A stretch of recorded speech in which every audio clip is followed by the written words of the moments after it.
Chapter 24, The Zephyrs.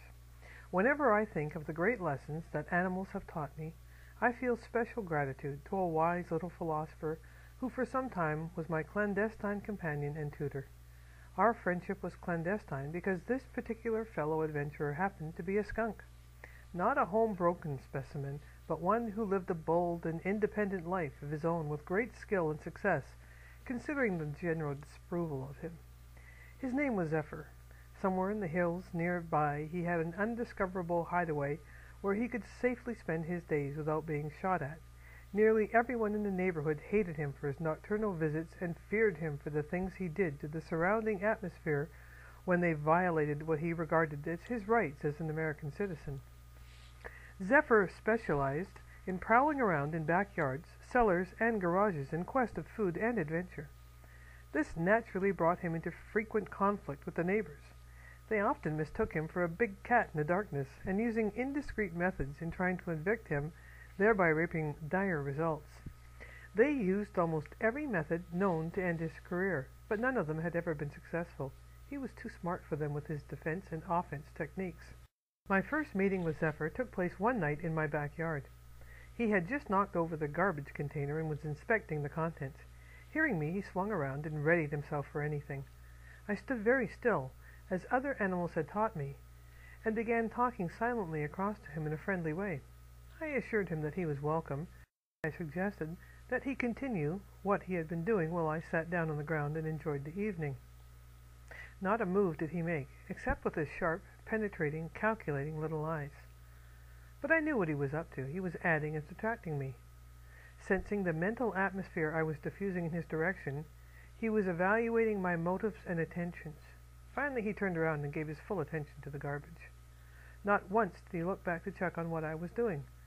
Presumably he had heard and accepted what I had mentally said to him. When he had finished with the garbage, he moved to within a few feet of where I was sitting and made himself comfortable. He and I removed all mind and heart barriers and relaxed. I let my mental best flow in his direction, and I could feel his mental best understanding flooding back to me. Chapter 25, Strange Partners.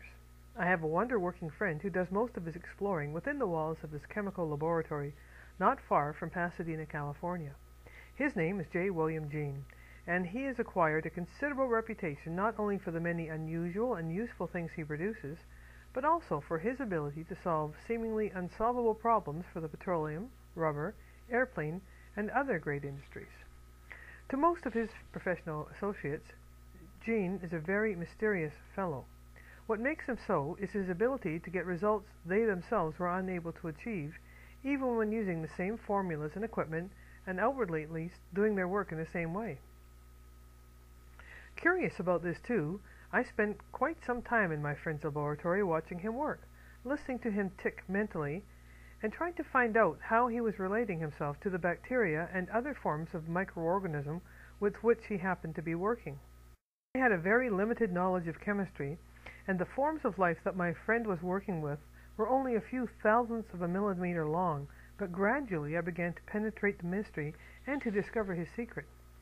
His success was established upon the following basis.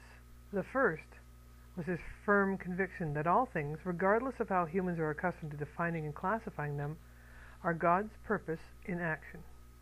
The second was his mental attitude towards his tiny business partners, an attitude overflowing with friendliness, admiration, respect, encouragement, and limitless expectancy. The third was his ability in mind and heart to understand and cooperate with them. The fourth was the spontaneous reaction of the bacteria and his other microorganic associates to this kind of treatment. Seldom have I witnessed a more effective two-way functioning of the golden rule, and finding it between a human and microorganism was a completely new experience. I went back again and again to learn about it. Here was a very wise man who had learned that the most effective way to achieve right relations with any living thing is to look for the best in it and then help that best into the fullest expression. As a result, millions of unicellular organisms invisible to the naked eye were turning to him with an enthusiasm that was as startling in its effectiveness as it was in its implications. Certain attitudes and motives in Jean played an important part in his work. In spite of the stresses, strains, and shocks of everyday living, Jean was carrying on in a spirit of high adventure, keen appreciation for being part of it, and friendly identification with everything that lives. In spite of certain appearances to the contrary, he regarded the universe as an exceedingly well-planned, well-managed, and innately good totality. In this totality, the bacteria and other microorganisms were included as fully cooperating fellow human beings. Jean's father was a successful construction engineer who taught his son 4 essentials for worthwhile living. The first of these was to respect all life, the second to be understanding and tolerant, the third never to forget that every living thing has a particular and needed job to do in the universal plan and purpose, and the fourth to help a lending hand whenever possible. For some time, Jean also was a construction engineer, employing hundreds of men on big jobs. Instead of dealing with the men in his employ as so many hired hands, he treated them all as partners. Following his father's advice, he found time to interest himself in their problems. He was alert to be helpful whenever possible, and he experienced over and over again how rewarding the golden rule can be when it is lifted above mere theory and translated into action. One day he decided that he had finished his cycle in the construction field. Chemistry was opening a new door for him, a door leading into regions as fascinating as they were mysterious. And so he became a research engineer, and his laboratory transformed into a kind of magic carpet on which he could fly beyond conventional boundaries in investigating the hidden workings of the greatest of all chemists, Mother Nature. In his chemistry explorations, Jean uses the same methods with his bacteria and other microorganic associates that he did with his fellow humans when he was in the construction business. Chapter 26. Wormy Ways. It was a summer day in the quiet and fragrant garden in Southern California, the kind of day when the only thing worth doing is nothing at all. 2 comfortable chairs were tilted back at just the right angle for dawdling, and 2 pairs of feet were resting on a stout table.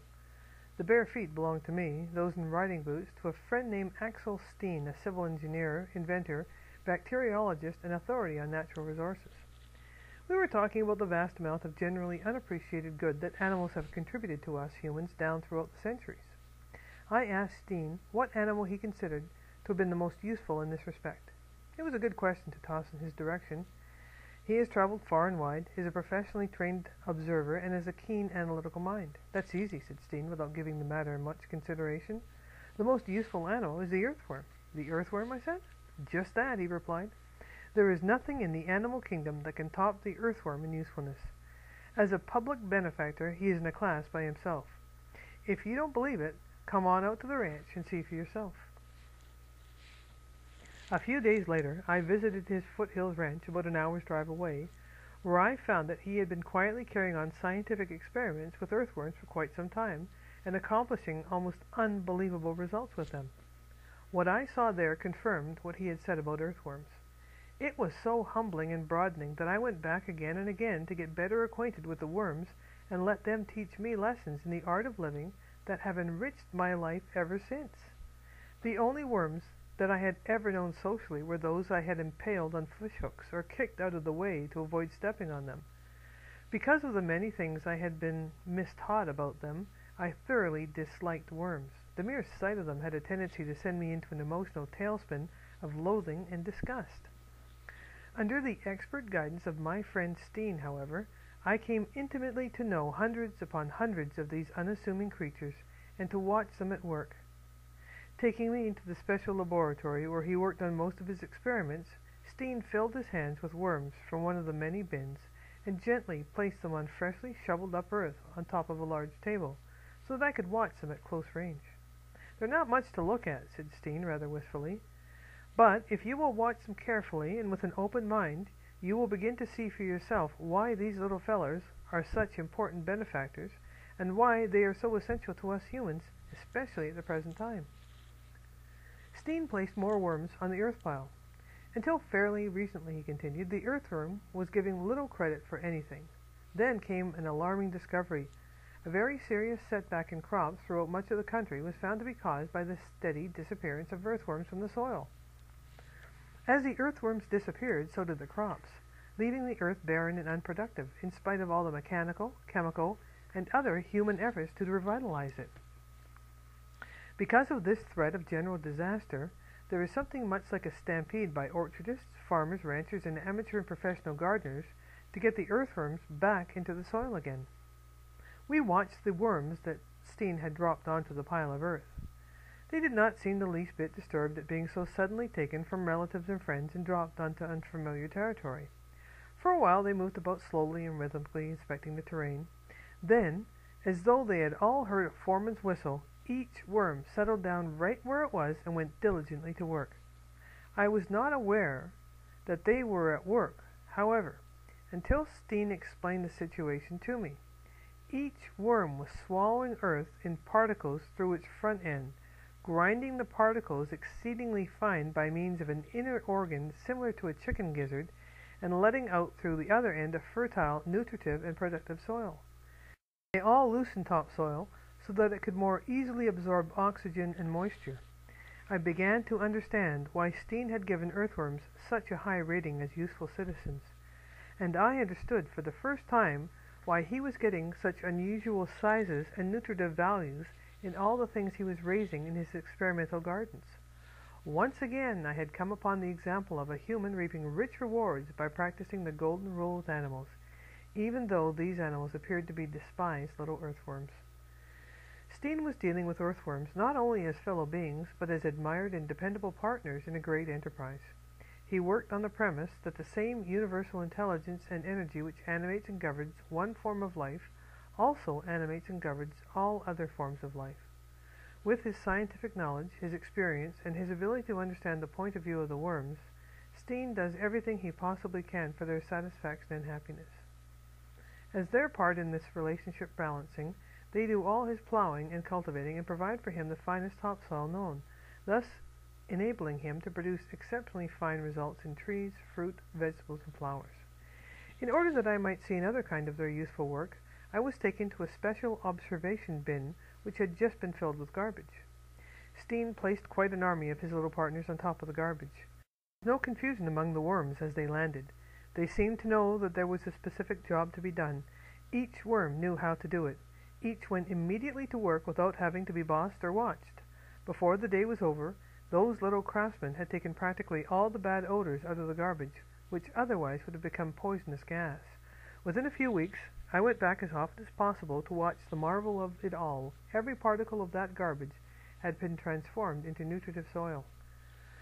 Worms are generally regarded as loathsome, repellent, groveling little objects, totally unfitted to associate with humans in any manner.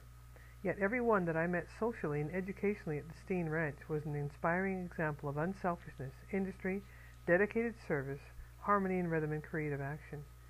Everything with which the worms came in contact with was bettered and transformed by the experience. We humans theorize a great deal about goodness and usefulness.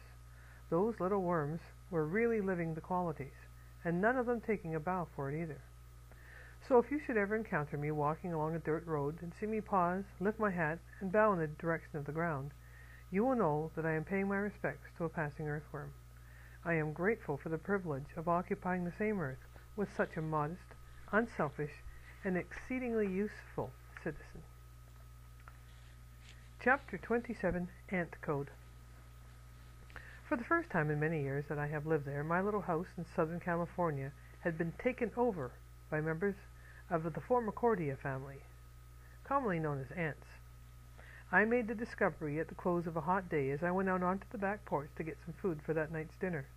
I had left the door of the old-fashioned ice box open. There was no ice. I had forgotten to hang out the ice sign, and milling all over the food on the inside were more ants than I had ever seen inside a house before. They were also all over the walls, the floors, and ceilings of both kitchen and porch. Under the back door came line upon line of reinforcements headed for my new food find. My dinner was ruined. So was my disposition. And so were my resolutions about treating all forms of life with respect, kindness, and consideration. I resented these ants in a most primitive way. Hurrying over to my nearest neighbor, I borrowed a can of ant poison. With this in one hand and a broom in the other, I was ready for massacre. I was going to show these little bandits that they could not get away with pillage in my house. I was just about to let them have it with both poison and broom when my New England conscience began to hiss. It demanded to know why, with all that I had been privileged to experience in relationship balancing, I should want to kill these ants. I began to reason with myself, always an excellent thing to do when one is in a combustible mood. Finally, I decided not to go through with the slaughter, but to confer with my unwelcome guest, as Strongheart and other animals had taught me. But how to confer in a practical way with such an army of ants? Sitting on the floor in order better to observe the situation, to discover which was the head ant, or the committee of ants in charge of operations, so that I could have a specific target at which to aim my remarks. But though I looked searchingly through a powerful magnifying glass, no one ant or group of them appeared to be any more important than the others. Each ant seemed to be doing its required part in a general effort without the need for direction or supervision. Setting up an invisible bridge for two-way thought traffic between oneself and a single animal is relatively easy when one is ready for such an experience and goes about it in the right way. But establishing such an intercommunicating system with hundreds of ants all over the house was something entirely different. I decided that the only way it could be done was to turn myself into a kind of broadcasting station and talk to all of the ants at the same time. I proceeded to do. "Listen, ants," I said. "We seem to be living in a topsy-turvy world. At the moment, I am not entirely sure whether you or I really belong in this house. But on one point I am very clear. Your wants have ruined a perfectly good dinner for me. I had to go to considerable effort and expense, and all alone, too, in order to get that food for my dinner tonight. I have to eat to live, just as much as you fellows do. Then, without any kind of a may we, you come sneaking in here and take my dinner away from me. That is neither right nor fair from any angle of approach, especially in these difficult days when we all ought to be trying to help one another." I paused for observation purposes. The broadcast did not seem to be having the least effect on them. More ants were coming in under the back door. More were appearing on the walls and ceilings, and more appeared to be working on the food. It was discouraging. Nonetheless, I kept on. "You ants may not be aware of it," I said, "but I am in a position to wipe most of you out of existence within a few minutes with this poison and this broom. But that doesn't seem to be the right answer. We humans have been killing off one another in matters of this kind for centuries, and we are worse off today than we were when it started." Then, remembering how every living thing likes to be appreciated, I began sending all the complimentary things I could think of in their direction.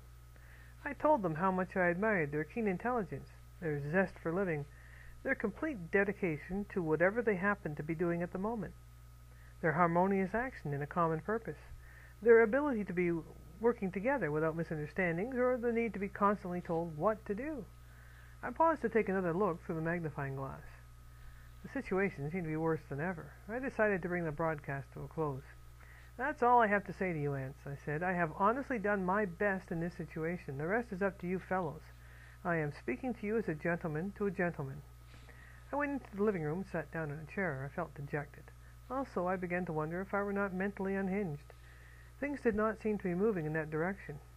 I suddenly remembered that an old friend, who happens to be an authority on mental disorders, had told me a few weeks before that the line between sanity and insanity is often difficult to establish, and many of us cross it daily in the things we think and say and do.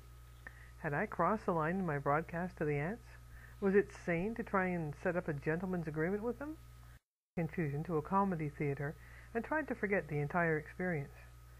Returning home shortly after midnight, I went out onto the back porch to see what was happening.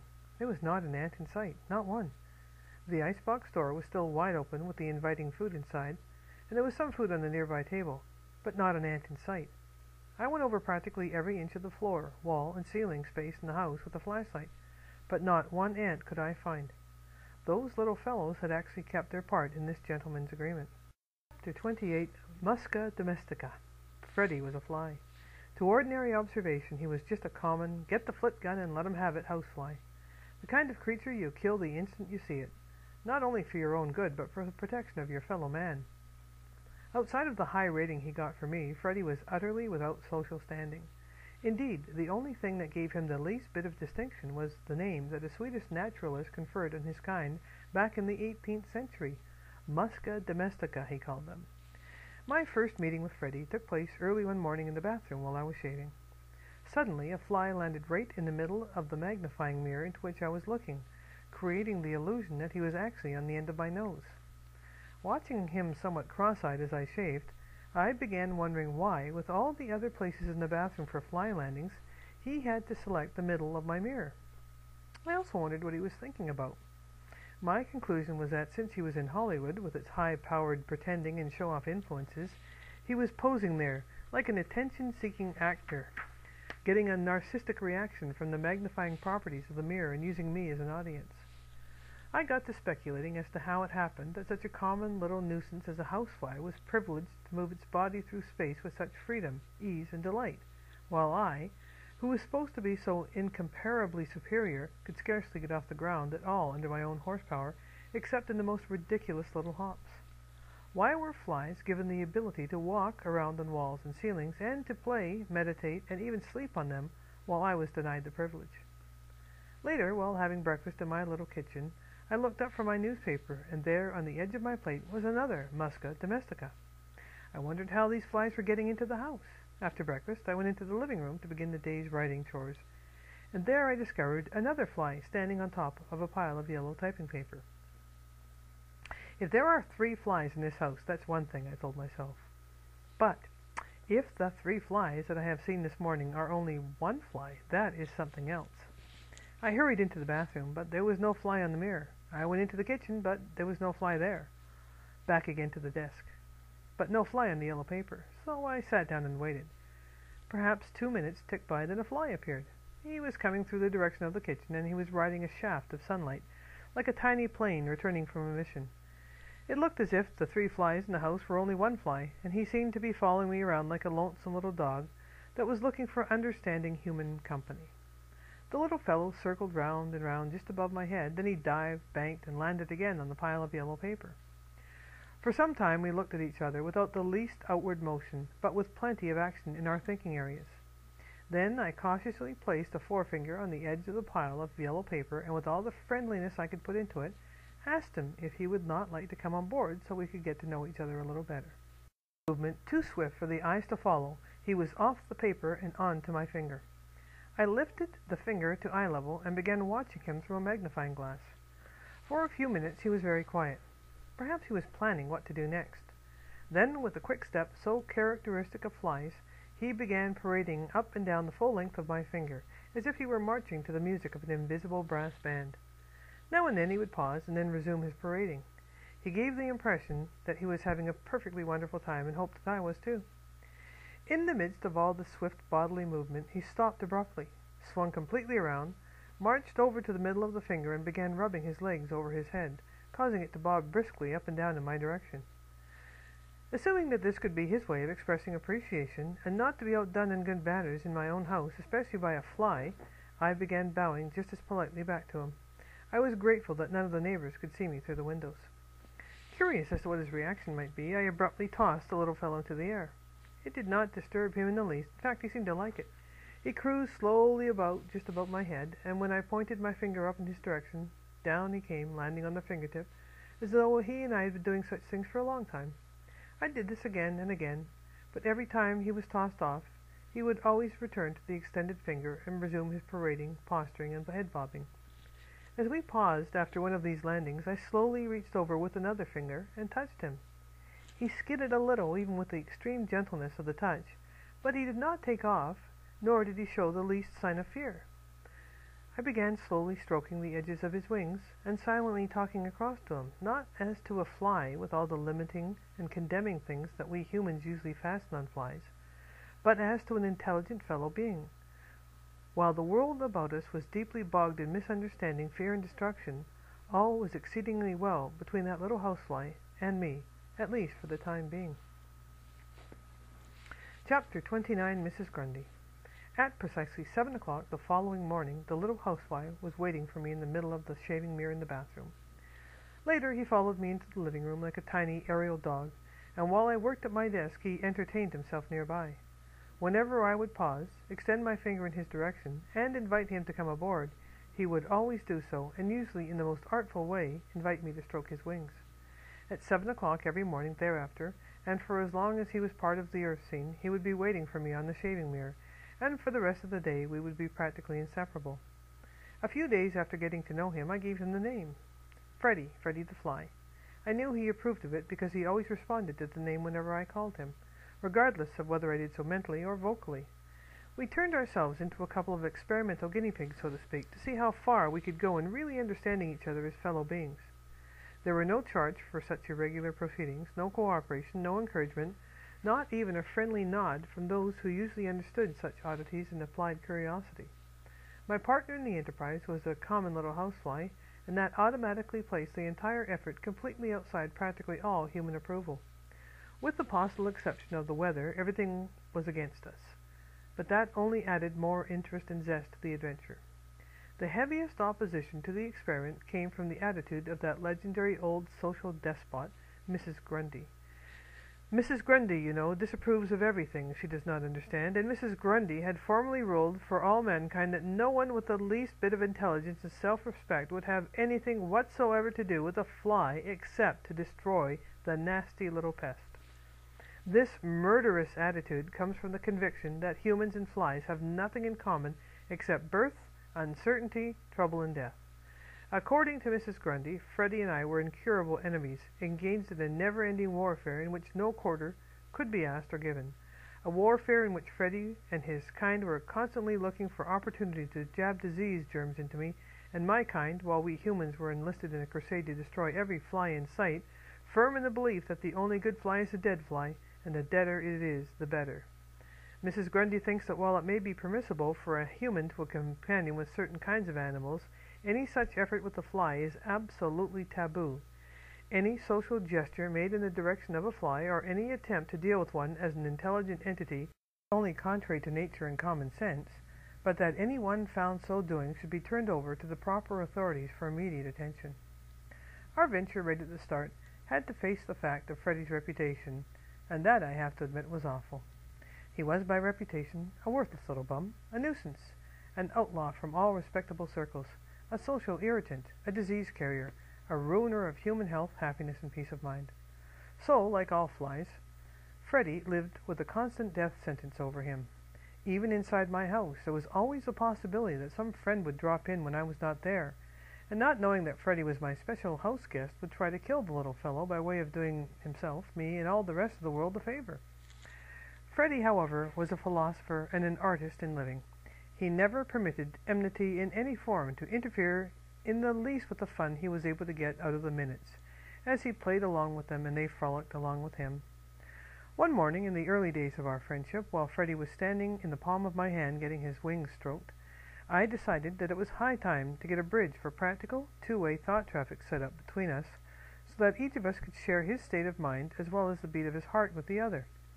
Such communicating bridges had worked successfully with Strongheart, with other animals, and even with an army of ants, so why not with this intelligent and lively little fly? As I began the effort of trying to couple our minds and hearts in this manner, I carefully reminded myself of the two basic facts that I have always found to be of the greatest importance in efforts of this kind. 1. That inherently Freddie the Fly and I, as living beings, were inseparable parts of an interrelated, interfunctioning, and all-including totality. 2. That neither he nor I were originating causes for anything.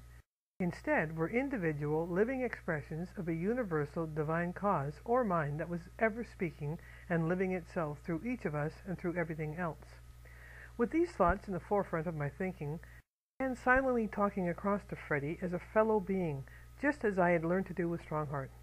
I would ask the little fellow in my hand a question, and then give careful heed to all freshly arriving mental impressions, the kind of impressions or sudden intuitive knowings I had been learning to receive from animals, birds, snakes, insects, and various other kinds of wisdom-sharing kinsfolk. Unexpectedly, every question that I sent across to Freddie was followed through the medium of these returning impressions by a silent counter-question. I asked Freddie what he was supposed to be doing in my world. Back almost instantly came a demand to know what I was really supposed to be doing in his world. I asked him why it was that flies treated us humans so badly. Right back came the question, why had we humans always treated flies so badly? Then my inner ear suddenly caught this. The important point to consider was not so much what either of us was doing in the other's world, but what each of us was doing as a contributing factor in a universe belonging to the creator of it all. At this point I tossed Freddie into the air, and our illuminating dialogue had come to an end. It had to. There were visitors at the front door. Chapter 30, Decreeing. Before Freddie the Fly came to live with me and made such an unforgettable place for himself in my admiration and respect, my attitude toward flies had been one of uncompromising enmity. I thoroughly disliked them for walking around on my skin, for the way they bit and otherwise plagued me, for getting on my food, and for even being in the same world with me. Then along came Freddie, and not only broke down this ill will, but taught me things I would never have believed possible between a human and a fly. One day an astonishing thing happened. I was sitting idly at my desk waiting for a telephone call. Freddie was standing on a nearby typewriter. Thinking of all the fun and happiness that he and I were having, I began wondering whether our experience was a kind of freak episode between a couple of freaks from our respective species, or if such things were possible between all humans and all flies. Why, with the exception of Freddie, had I always had so much trouble with flies? Why did almost all humans have trouble with them? In the midst of these speculations, Freddie suddenly took off, flew toward the end of my nose, did a few loops like a tiny stunting plane, and then returned to the typewriter. He did this a number of times, much after the manner of an intelligent dog trying to attract his human companion's attention to something he feels the latter should know about. So I gave him my full attention, carefully alerting myself for mental impressions. A number of minutes ticked by on the old grandfather's clock just back of me. Then, as gently as the breath of a light whisper, a vivid impression came. All that it contained was a name and a number. The name was Job. The number was 22. I hurried to one of the bookcases, got a copy of the Bible, and turned to the 22nd chapter of the book of Job. As I reached the 28th verse of the 22nd chapter, I stopped. For there, in the simple words before me, was the complete answer to the human-fly relationship problem which had been baffling me. It was, in fact, the answer to every relationship difficulty, regardless of whether it has to do with animals, humans, snakes, insects, or any other form of life. Job, of course, was one of the all-time great mental and spiritual explorers. Almost everything in the nature of trouble that can happen to anyone happened to Job. Practically every prop that humans were accustomed to lean on for security, comfort, success, and happiness went out from under him. Bitter visitations laid him exceedingly low, but they could not stop him. Not with what he mentally and spiritually knew. During one of Job's particularly dark and discouraging days, 3 of his friends, Eliphaz the Temanite, Bildad the Shuhite, and Zophar the Naamathite, came to mourn with him and to comfort him. What took place during this occasion is now a timeless classic in thinking, most of it pivoting around the challenging obligation of being in right relations. Toward the end of his famous visitation, Eliphaz the Temanite let go with an observation which must have rocked Job and the others back on their heels, as it certainly rocked me back on mine when I read the 28th verse with Freddie the Fly watching the scene on my left shoulder. This is what Eliphaz said: "Thou shalt also decree a thing, and it shall be established unto thee, and the light shall shine upon thy ways." Only 21 words, but in those words I had my answer, not only to the human fly situation, but to every other kind of a relationship problem. Before Freddie the Fly came to live with me, my decreeing about flies had been supplying me with a continuous harvest of disagreeable and troublesome results. I expected flies to be unfriendly, and they were. I expected them to annoy me, and they did. I expected them to bite me, and they accommodated me in that manner as well, with the accuracy and precision of an echo. I had been getting back in outward experience just what I had been mentally and vocally decreeing and expecting. Since I have changed my decreeing about flies and kept it changed, I have never been bothered by flies in any part of the world, not even in fly-infested jungles. With this discovery, I rather belatedly appointed Freddie as another of my private tutors and asked him to go to work on me in an educational way. This he proceeded to do with understanding, originality, and effectiveness.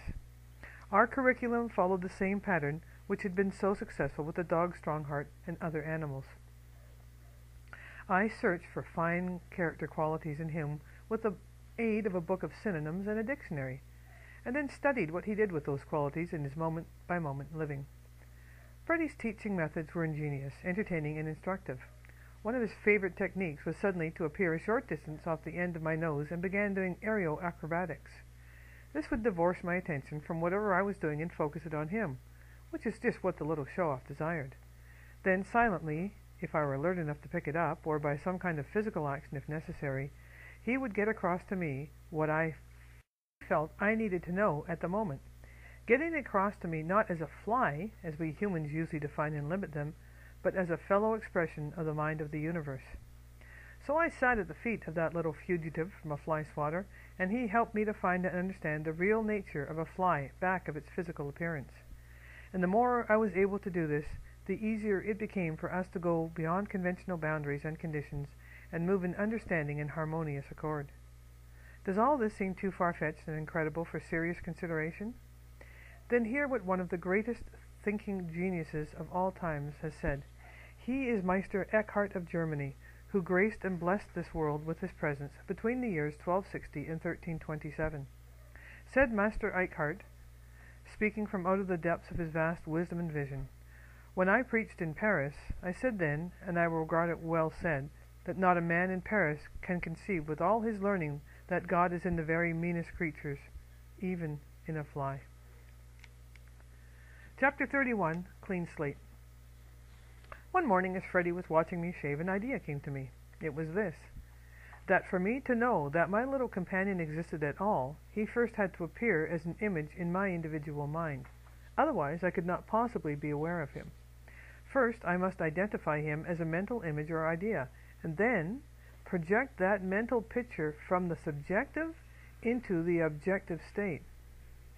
It became obvious that the instant that Freddie the fly or any other living thing crossed the mysterious frontier between my not knowing and my knowing, at that point he became my personal responsibility as far as defining and deciding about him was concerned. The defining and deciding could be original with me, or it could be influenced by second-hand notions, but in the final analysis, all the decreeing about him had to be on my own as far as my experience with him was concerned. Clearly here was a universal law. The first thing I did, after recognizing the far-reaching significance of all this, was to wash Freddie's record slate completely clean. I erased all unfavorable qualifications, all judgments having to do with him as a fly. Off went everything that I had ever heard, read, or thought about flies that was in the least bit restricting or unkind. It was a thorough purging. From then on it was I, not public opinion, who did the writing on Freddie's life slate. From then on he became to me what I and I alone thought about him. And that sustained attitude toward my little companion opened the way for all the remarkable things which subsequently happened. Another factor that was helpful in getting us past the blockages that had prevented humans and flies from really understanding each other was this motto: if you would learn the secret of right relations, look only for the good, that is, the divine in people and things, and leave all the rest to God. This old precept was like waving a magic wand in all my dealings with Freddie. It transformed him into something that looked like a fly, but certainly did not act like one in its companionship with me. Through the constant effort to look only for the good, Freddie became something like a character out of the pages of Hans Christian Andersen. Maintaining our sensitive and delicate relationship was not always easy, however. It demanded that I tried to understand his point of view in everything we did, and that every least thought that I sent in his direction be given the most careful editing. I found that I could allow nothing discourteous, inconsiderate, or otherwise detrimental to get into my mental attitude toward him. The instant I did, our relationship went out of balance. There was no emotionalism, no sentimentality, no wishful thinking in all this. I simply was compelled to realize that as I identified Freddie as either intelligent or unintelligent, good or bad, friendly or unfriendly, cooperative or uncooperative, that is precisely how he behaved. For Freddie was nothing more or less than the state of my own consciousness about him being made manifest in our outward experience. When my thinking about him was on a high level, as from one gentleman to another, all our mutual affairs functioned harmoniously. When occasionally I forgot and slanted my thinking down at him in a derogatory way, down went our relationship situation too, and down it would remain until my attitude had changed for the better. As for my tutor, companion, and fellow adventurer, Freddie the Fly had complete freedom of the house with full permission to do whatever he pleased. He could have taken this freedom anyway, but nevertheless I extended it to him as a mark of my admiration and respect. He was a model guest. He always knew what was expected of him and never once failed to conduct himself with thoughtfulness and consideration. The more I was able to see beyond the physical form of Freddie the Fly, the easier it became to recognize him as a fellow expression of the mind of the universe. I could then listen with him as well as to him. And again I realized that all living things are individual instruments through which the mind of the universe thinks, speaks, and acts. We are all interrelated in a common accord, a common purpose, and a common good. We are members of a vast cosmic orchestra in which each living instrument is essential to the complementary and harmonious playing of the whole. Chapter 32. Shoo Fly. Biologically speaking, the life of a musca domestica is not much to brag about.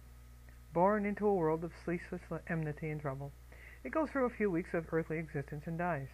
At least that is the story as far as conventional human observation is concerned. It is advisable, however, to accept this view with the proverbial grain of salt. Just how much actual living time Freddie had on his scoreboard when he finally departed, I do not know. But practically all of it must have been spent within the walls of my house as my guest of honor. There was no dullness and no sag in his schedule. He had a wonderful zest for living and was able to get great happiness out of just being himself in the immediate moment. I have told how during my training with Strongheart, he and I reached the point in reciprocation where I could call to him when he was out of physical sight and he would immediately respond. The same thing now became possible between Freddie the Fly and me. If I needed him and did not know where he was, I had only to send out a mental call, and within a matter of seconds he would appear. His favorite reporting place was in the air a short distance from the end of my nose, where I could not possibly miss seeing him. This soundless intercommunicating was simple, after I had rid myself of inherited and educated wrong beliefs, and had learned how natural and normal such things really are. What I learned from the fly was exactly what I had learned from all sorts of other dumb creatures. I learned to stop treating them as dumb creatures. In the quiet and shelter of our little house, where we would experiment with life just as we pleased, Freddie and I were proving the truth of the saying, "From things that differ comes the most beautiful harmony." Few things could have differed more than the little house fly and I, yet at every tick of the clock we were discovering new harmonies between us. While I learned much about Freddie's thinking and behavior patterns, and while I was constantly improving and being able to exchange points of view with him, there was one thing that baffled me. Where did he go late afternoons after the sun had disappeared behind the Hollywood Hills? I did a lot of detective work, but was never able to solve the mystery. Throughout the daylight hours we were together much of the time, but when the sun made its exit, Freddie made his. Then, at 7 o'clock the following morning, he would be waiting for me on the shaving mirror in the bathroom. One of our favorite diversions was a variation of a game called Shoo Fly, that the members of the famous Pen and Pencil Club of Philadelphia used to play in the backyard of their clubhouse when the sun was high in the heavens and the flies were plentiful and active. Editors, reporters, artists, musicians, actors, and others would sit at a large round table, each with a lump of sugar in front of him and a supply of poker chips. At the beginning of each round of the game, a waiter, acting as master of ceremonies, would carefully inspect each lump of sugar to see that no moisture had been surreptitiously added to it by a wet finger. Flies, of course, prefer damp to dry sugar. When he felt that everything was as it should be, the waiter would wave a towel and shoo the flies in all directions. Then, when they were sufficiently far away, he would stop waving the towel and cordially invite them to return and help themselves to the sugar.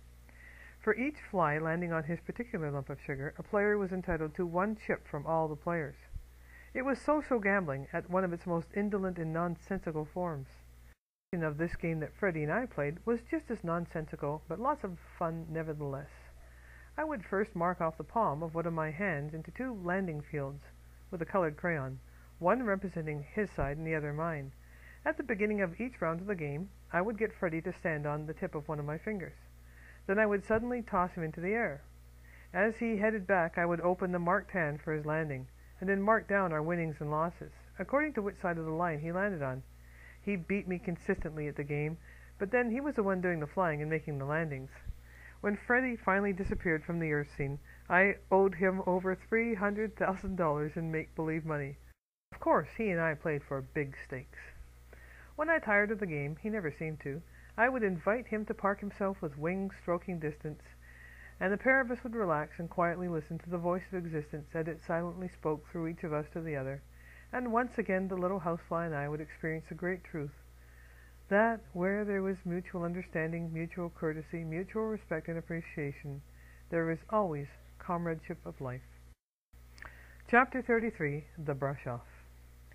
Wherever I went in the house, Freddie would come along too, and share as best he could in the activity, often riding on one of my shoulders, sometimes flying ahead of me doing acrobatics.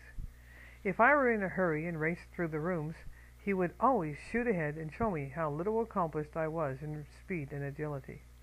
If I suddenly stopped, he would usually make a few observation loops and return to my shoulder. If there was something that I wanted to listen to on the radio, Freddie would stand on top of the instrument and seem to be listening too. If things had to be taken out of a bookcase or filing cabinet, he would supervise the job from some nearby point of vantage. While I was writing, he would spend his time either cruising about nearby or snooping around on the desk.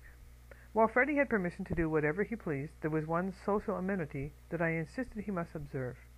He must not walk around on my face, hands, or other exposed skin surfaces. I carefully explained to him that such walking on the human epidermis had a tendency to provoke the members of my species to violent moods and actions. He must have understood me, because not once during the time he lived with me did he violate this rule. He would walk all over my clothes, which had been declared open territory, and he would walk along the rim of my collar and the edges of my sleeves, but not once did any of his feet touch my skin without permission. Here was real social cooperation from a common little housefly, who had never had any kind of schooling, who could neither read nor write, who could not ask questions, who had never gone anywhere or seen how the rest of the world lives, and who had no Emily Post to recommend behavior patterns for him. But he did not need any such human props. His was an innate ability to know, to be, and to share. Late one night, after I had been in bed for several hours, there was a vigorous banging on the front door, as though a police squad had arrived. It turned out to be an actor friend, and he was erupting with excitement and curiosity. He had heard about Freddie the Fly at a dinner party, which he had just left. He was greatly interested in the reports, but he was not willing to believe them without personal verification. I told him it would be impossible for him to meet Freddie at that hour, as I did not know where the little fellow spent the time between sunset and sunrise. I suggested that he return the following day when I could guarantee Freddie's appearance. But that was impossible. The actor was leaving for a trip to New York the following morning. He begged and pleaded for just one look at Freddie. Finally, much against my better judgment, I agreed to try to produce him. The actor found a comfortable spot in the middle of a large couch where he could command a full sweep of the room. I sat in a lounging chair, the arm of which was one of Freddie's favorite spots. My friend began staring at me in the same way that people used to stare at the great magician Houdini. I sat very still, and without the least outward hint as to what I was really doing, began sending out silent emergency calls for Freddie. We waited and waited and waited, but no Freddie. Considering the high-tension nature of the actor, he was unbelievably patient. Nevertheless, the atmosphere of disbelief was beginning to ooze from him. I kept the silent calls going. Much more time elapsed and nothing happened. Then, just as I was about to call the whole thing off, a spark of highly animated life came speeding off from out of the darkness of the bedroom. It was Freddie. He began flying slow circles just above my eye level. "Is that really Freddie?" the actor gasped. Within a number of minutes we both watched the little fly as he cruised slowly about, waiting to see what the plans were. Then I pointed a forefinger in his direction. Down he came, landing daintily and gracefully on the tip of the finger. The expression on the actor's face was one I am sure he had never registered before. For a while I talked vocally across to Freddie, thanking him for coming, explaining the entire situation to him, and then, as a fitting climax, introduced him to the actor. Following this, Freddie, at my suggestion, landed on the arm of my chair to get his wings stroked. Profoundly impressed by what he had seen, the actor left the couch and came over to play with Freddie too.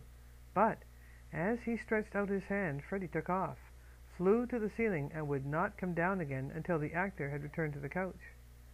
Our visitor made repeated efforts, accompanied by all sorts of well-spoken words and praises, to win Freddie's friendship. But every time he did so, the little fellow would streak for the ceiling. It was a thorough social snubbing. "But I'm not going to hurt him," the actor declaimed, pleading with me if I was an intermediary. I told him that he would have to convince Freddie on that point, not me. He tried again and again, using every kind of vocal and physical technique he could think of. Freddie would have absolutely nothing to do with him. Although outwardly polite about the situation, our visitor was deeply annoyed at Freddie's behavior. In the world of entertainment, he exhibits himself with considerable success, and he is accustomed to much respect as an unusually important person. He expects everyone to recognize this in at least some degree, and in any way or another pay tribute to it. And there a housefly, of all things, had thrown a monkey wrench into the machinery of his self-esteem. A common little housefly had given him the brush-off, and he did not like it at all. Chapter 34, Morning Glory. Our actor-guest insisted upon knowing why his friendship offers had been turned down. We talked until the light of dawn came stealing through the front windows. As he talked, 3 significant straws in the wind came blowing from his direction. The first was, he paid relatively little attention to the kind of thinking that went on back of his words and actions. Second, he always hated flies. Third, flies had always done to him the things he had decreed about them and expected them to do. I asked him what he would have done if Freddie had landed near him in my house, and if I had not been there properly to introduce them. He said he would probably have tried to bash the life out of him as a favor to all human beings. I asked him if he thought this attitude of his could have had anything to do with the manner in which Freddie had been reacting to him. He leaned back against a stack of pillows and began slowly stroking his much-photographed chin. The question had plainly sent his thoughts into unfamiliar territory, so while he attended to that, Freddie, at my invitation, flew from the arm of the chair into the palm of my hand. At last our visitor came out of his silence. "To be quite frank with you," he said, "I don't know how to answer that last question of yours. I'm rather dizzy from what's been going on here tonight. I don't understand any of it, or whatever it is, but I certainly seem to be on the wrong side, or am I? What is my attitude toward flies, and why is it so out of line? That's the way everyone I know, except you, thinks about them. That's the way the world at large thinks about them. Can a majority like that be wrong? After all, what makes this fly of yours so different from the others, except the little interesting tricks that you have taught it?" I told him I thought those were questions he should answer for himself. "But before you make the effort," I added, "there are 1 or 2 facts that I should like you to translate on behalf of Freddie, whose silent language of the heart you have not learned to speak as yet. To begin with, Freddie wants you to understand that he knows that all of those friendship offers of yours were not genuine, nor were they sincere, that you were just putting on an act for the occasion. Because of this, he does not believe in you or in the things you said to him. As far as he is concerned, you are just a common assassin." Our visitor looked bewildered.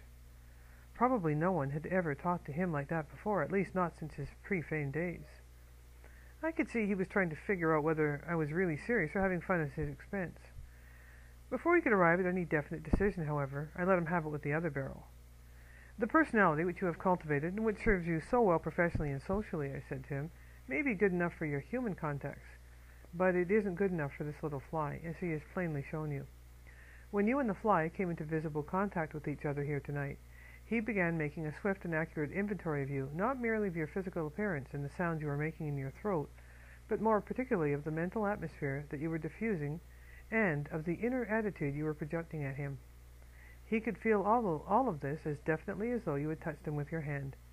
And having told you, he doesn't want to have anything to do with you, and look at it from his angle, can you really blame the little fellow?" A long silence followed. Our visitor could have been in deep meditation, asleep or even dead. There was no observable movement in him at all. At last he opened his eyes. "No," he said slowly and with deep sincerity, "I don't blame your little friend at all for treating me as he has. I really had it coming to me." There was another long silence. Then our visitor got up off the couch, came close to where I was sitting with Freddie in my hand, and began looking at him with real interest.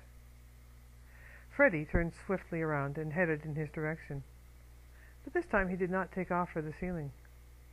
Miracles, signs, and wonders were beginning to happen. Deep within his own being, the actor had consciously struck a right chord in the harmony of universal kinship, and in the twinkling of an eye, an understanding had been established between him and the fly. The actor knew this, so did Freddie, so did I. Moreover, I knew that the actor would never be bothered by flies again as long as he maintained that inner chord, and he never has been. With the charm of matter that motion pictures had long recorded, the actor bowed to the little philosopher standing in my hand. "Thanks a lot, Freddie," he said. "You taught me a great lesson here tonight. A lesson I badly needed to know, and I shall not forget it, that I promised you both of you." Then, with a cheery "so long for now," he turned and walked out into a fresh new day. Freddie and I lingered in the morning sunshine, thinking back over our friendship. I could not recall a single instance whence the little fly had done even one of the antisocial things for which his kind are so ruthlessly hunted down and slaughtered. His character and behavior patterns would have been commendable in a human, for the fine example he was setting me as a fellow being, and as a special mark of my great admiration, respect, and affection, I mentally pinned a medal of merit on him. Just as I was concluding my heart speech about this, Freddie suddenly took off and began flying slow circles just above my head, each circle a little higher than the one before. The sun's rays pouring in through the window turned into a pure gold, a scintillating part of the rays themselves. Then across the centuries again I could inwardly hear the sounds of Master Eckhart. When I preached in Paris, I said then, and I regard it well said, that not a man in Paris can conceive with all his learning that God is in the very meanest creature, even in a fly. Freddie's slow circles got higher and higher. I wondered what he had on his mind and where he was going. Round and round he went in his gold encircling. Then he became so fused with the sun's rays, so much a part of the glory of the morning itself, that it was impossible to distinguish him as a separate object. It was all one presence, one substance, one action. And somewhere in it all my little friend and teacher was being his part in a divinely motivated grandeur. I never saw Freddie the Fly again. It was a perfect exit by a perfect performer after a perfect performance. And that is the end of the book, A Kinship With All Life, by James Allen Boone. I hope you enjoyed it as much as I have. It's a wonderful read and truly a delight to hold within ourselves. Thanks for listening.